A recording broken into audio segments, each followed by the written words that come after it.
ಕೈ ತುಂಬ ಸಂಬಳ ಬರೋ ಸಾಫ್ಟ್ವೇರ್ ಕೆಲಸ ಬಿಟ್ಟು ಯಾರಾದರೂ ಹುಣಸೆ ಹಣ್ಣಿನ ಬಿಸ್ನೆಸ್ ಮಾಡ್ತಾರೆ ಅಂದರೆ ನಂಬೋಕೆ ಕಷ್ಟ ಅಲ್ವಾ. ಆದರೆ ಬೆಳಗಾವಿ ಜಿಲ್ಲೆಯ ಬೈಲಹೊಂಗಲದ ಎಂಜಿನಿಯರ್ ಗಿರೀಶ್ ಹಲಸಗಿ ಅವರು ಇದನ್ನೇ ಮಾಡಿ ತೋರಿಸಿದ್ದಾರೆ.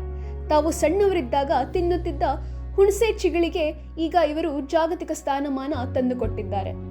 ಹೌದು, ಸುಮಾರು 9 ವರ್ಷಗಳ ಕಾಲ ನಿರಂತರ ಸಂಶೋಧನೆ ಮತ್ತು ಕಠಿಣ ಪರಿಶ್ರಮ ಪಟ್ಟಿರುವ ಗಿರೀಶ್ ಇಮ್ಲಿ ಚೋಕೋ ಎಂಬ ವಿಶಿಷ್ಟ ಉತ್ಪನ್ನವನ್ನು ಸಿದ್ಧಪಡಿಸಿದ್ದಾರೆ. ವಿಶೇಷ ಅಂದರೆ ಇವರು ಈ ಹೊಸ ಆವಿಷ್ಕಾರಕ್ಕೆ ಭಾರತೀಯ ಪೇಟೆಂಟ್ ಕಚೇರಿಯಿಂದ ಅಧಿಕೃತ ಪೇಟೆಂಟ್ ಕೂಡ ಪಡೆದಿದ್ದಾರೆ. ಹಳೆಯ ತಲೆಮಾರಿನ ಹುಣಸೆ ಚಿಗಳಿಯನ್ನ ಇಂದಿನ ಮಕ್ಕಳಿಗೆ ಇಷ್ಟವಾಗುವಂತೆ ಚಾಕ್ಲೇಟ್ ರೂಪದಲ್ಲಿ ಆಕರ್ಷಕ ಪ್ಯಾಕೇಜಿಂಗ್ನಲ್ಲಿ ಇವರು ಮಾರುಕಟ್ಟೆಗೆ ತಂದಿದ್ದಾರೆ. ಗಿರೀಶ್ ಅವರು ಕೇವಲ ಆರ್ಥಿಕವಾಗಿ ತಾವು ಬೆಳೆಯುವುದು ಮಾತ್ರವಲ್ಲದೆ ತಮ್ಮ ಉದ್ಯಮದ ಮೂಲಕ ಸ್ಥಳೀಯ ಮಹಿಳೆಯರಿಗೂ ಉದ್ಯೋಗ ನೀಡಿ ಆಸರೆಯಾಗಿದ್ದಾರೆ. ಇವರ ಈ ಇಮ್ಲಿ ಚೋಕೋ ಈಗ ಕೇವಲ ಕರ್ನಾಟಕಕ್ಕೆ ಸೀಮಿತವಾಗಿಲ್ಲ, ದೇಶ ವಿದೇಶಗಳಲ್ಲೂ ಕೂಡ ಜನಪ್ರಿಯವಾಗ್ತಾ ಇದೆ. ಸಾಂಪ್ರದಾಯಿಕ ರುಚಿಯನ್ನ ಆಧುನಿಕ ಸ್ಪರ್ಶದೊಂದಿಗೆ ವಿಶ್ವ ಮಟ್ಟಕ್ಕೆ ಕೊಂಡೊಯ್ಯುವ ಇವರ ದೃಢ ನಿಶ್ಚಯ ಈಗ ಯಶಸ್ಸು ಕಂಡಿದೆ.